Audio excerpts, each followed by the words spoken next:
നമസ്കാരം. അങ്ങനെ യൗവനത്തിലേക്ക് എത്തിയിരിക്കുകയാണ് നമ്മുടെ IFFK. എന്താണ് ഒരു പഴയകാല ഒരു അനുഭവങ്ങൾ? ഞാൻ സിനിമയിൽ വരുന്നതിന് മുമ്പ് തന്നെ IFFKയിൽ ഒരു സ്ഥിരം മെമ്പറാണ്. അന്നൊക്കെ വരുന്നു വെച്ച് കഴിഞ്ഞാൽ കുറേ സിനിമാക്കാരെ കാണാമല്ലോ എന്നായിരുന്നു ആദ്യത്തേത്. കുറേ സിനിമാക്കാരെ കാണുക, അവരെ പരിചയപ്പെടുക എന്നുള്ള ലക്ഷ്യത്തോടുകൂടി തുടങ്ങി. പിന്നീട് കുറേ സിനിമകൾ കാണാനുള്ള ഒരു എന്താ പറയണേ, ഒരു സ്പിരിറ്റ് വന്നു തുടങ്ങി. ഫോറിൻ ഫിലിംസൊക്കെ ഒന്ന് കാണാനൊരു പ്ലാറ്റ്ഫോം ഉണ്ടായിരുന്നില്ല. അപ്പോൾ ഫോറിൻ ഫിലിംസ് എത്രത്തോളം കാണാൻ പറ്റുമോ, അവരുടെ ജോഗ്രഫി, അവരുടെ കൾച്ചർ, അവരുടെ കാര്യങ്ങൾ, അവരുടെ മേക്കിംഗ്, അതൊക്കെ മനസ്സിലാക്കാൻ വേണ്ടിയിട്ടായിരുന്നു അങ്ങനെ.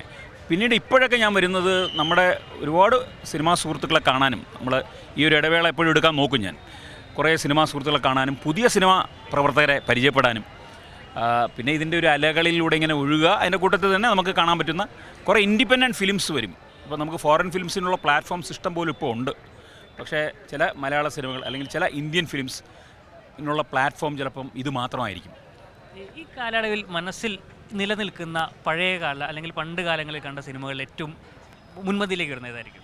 അങ്ങനെ ചോദിച്ചു കഴിഞ്ഞാൽ ഒരുപാടുണ്ട് കേട്ടോ. നമ്മൾ ഈ അടി വെച്ച് ചില പടങ്ങൾക്കൊക്കെ അടി അറിയാലോ, പണ്ടത്തെ അറിയാലോ, അടി കണ്ണാടിച്ചിലൊക്കെ പൊട്ടിച്ചിട്ട് ഉള്ള അനുഭവം. എന്നെ സംബന്ധിച്ചിടത്തോളം എനിക്കൊരു നൊസ്റ്റാൾജി ഫീലിംഗ് എന്ന് പറഞ്ഞു കഴിഞ്ഞാൽ ഒഴിമുറി എന്ന് ഞാൻ അഭിനയിച്ച ഒരു സിനിമയുടെ, മധുബാലേട്ടൻ ഡയറക്റ്റ് ചെയ്ത സിനിമയുടെ സ്ക്രീനിങ് ഇവിടെ ഉണ്ടായിരുന്നപ്പോൾ ഫുൾ ഹൗസിലിരുന്ന ആളുകൾ കാണുകയും പിന്നെ നമ്മളെ സ്റ്റേജിൽ വിളിച്ചിട്ടൊരു പൂച്ചെണ്ട് തരികയും ഒക്കെ ചെയ്ത ഒരു അനുഭവം.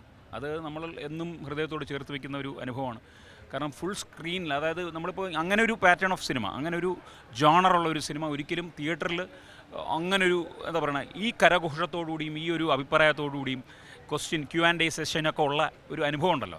നമ്മുടെ തന്നെ സിനിമകളിൽ നമ്മളൊന്നിച്ചിരുന്ന് നമ്മൾ പ്രേക്ഷകരോടൊപ്പം കാണുന്നു, എന്നിട്ട് നമ്മൾ സ്റ്റേജ് വെച്ചിട്ട് അവരുടെ ചോദ്യങ്ങൾക്ക് ഉത്തരം പറയുന്നു എന്ന് പറഞ്ഞൊരു ഫീൽ ഉണ്ടല്ലോ. തിയേറ്ററിൽ പോലും ഒരു പക്ഷേ സിനിമ കണ്ട് കൈയടിക്കായിരിക്കും, പക്ഷേ നമുക്കൊരു അനുമോദനം, അത് ഓൺ ദി സ്പോട്ട്. നമ്മൾ നാടകമൊക്കെ ചെയ്യുമ്പോൾ കിട്ടുന്നൊരു കിക്ക് പോലെ ഇത് സിനിമ കഴിഞ്ഞിട്ട് നമ്മളോട് ചോദ്യങ്ങൾ അവർ ചോദിക്കുമ്പോൾ നമ്മൾ ഉത്തരം പറയുന്ന ഒരു അവസ്ഥയുണ്ടല്ലോ. അതൊക്കെ ഒരു വല്ലാത്തൊരു അനുഭൂതിയാണ്. അതാണ് പെട്ടെന്ന് എടുത്ത് പറയാൻ, ഓർമ്മിക്കാൻ പറ്റുന്നൊരു ഇത് എന്ന് പറയുന്നത്. ഇപ്പം നമുക്ക് നേരത്തെ പറഞ്ഞ സൗഹൃദങ്ങളെക്കുറിച്ച്, ഈ അടങ്ങാത്തൊരു സൗഹൃദത്തിൻ്റെ വേള കൂടിയാണ് IFFK എന്ന് പറയുന്നത്. നമ്മൾ ഇപ്പോൾ കഴിഞ്ഞ വർഷം വന്നവരാണെങ്കിൽ വീണ്ടും ഇവിടേക്ക് എത്തിക്കാൻ പ്രേരിപ്പിക്കുന്നത് ആ സൗഹൃദ കൂട്ടായ്മ തന്നെയാണല്ലേ? തീർച്ചയായിട്ടും. സൗഹൃദം മാത്രമല്ല, ഇത് നമ്മളിപ്പോൾ എന്തുകൊണ്ടാണ് ഈ അമ്പലത്തിലോ പള്ളിയിലോ പിന്നെ ചർച്ചിലോ ഒക്കെ പോകുന്നത് എന്തിനാണ്? അവിടെ കിട്ടുന്നൊരു വൈബുണ്ട്, ഒരു എനർജിയുമായി നമ്മൾ ഒന്ന് മിങ്കിളാവും. അപ്പോൾ ഈ ഒരു ഫ്രീക്വൻസി നമ്മളുമായിട്ട് ചേരുന്നതുകൊണ്ടാണ്. ഇപ്പോൾ സൗഹൃദങ്ങളൊന്നും ഇല്ലാതെ ഞാൻ ഒരുപാട് പേരെ കണ്ടിട്ടുണ്ട്. ഒറ്റയ്ക്ക് വന്ന് സിനിമകൾ മാത്രം കണ്ടിട്ട് തിരിച്ചു വന്ന ആൾക്കാരെ കണ്ടിട്ടുണ്ട്.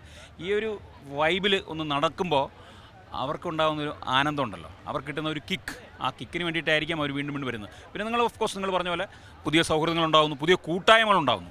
ഇവിടെ നിന്ന് തന്നെ സംസാരിച്ച് ചിലപ്പോൾ ഉറപ്പിച്ചിട്ട് അടുത്തൊരു സിനിമ സൃഷ്ടി ഇവിടെ നിന്ന് ഉണ്ടാവാം.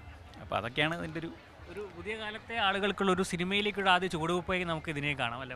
പുതിയ കാലത്തെ ആളുകൾക്ക് IFFK വന്ന് കാണണമെന്നൊന്നുമില്ല, മനസ്സിലായില്ലേ? കാരണം ഇഷ്ടംപോലെ അവർക്ക് കയ്യിൽ തന്നെ ഉണ്ട്, ഇഷ്ടംപോലെ സിനിമകൾ കാണാനുള്ള അവസരമുണ്ട്.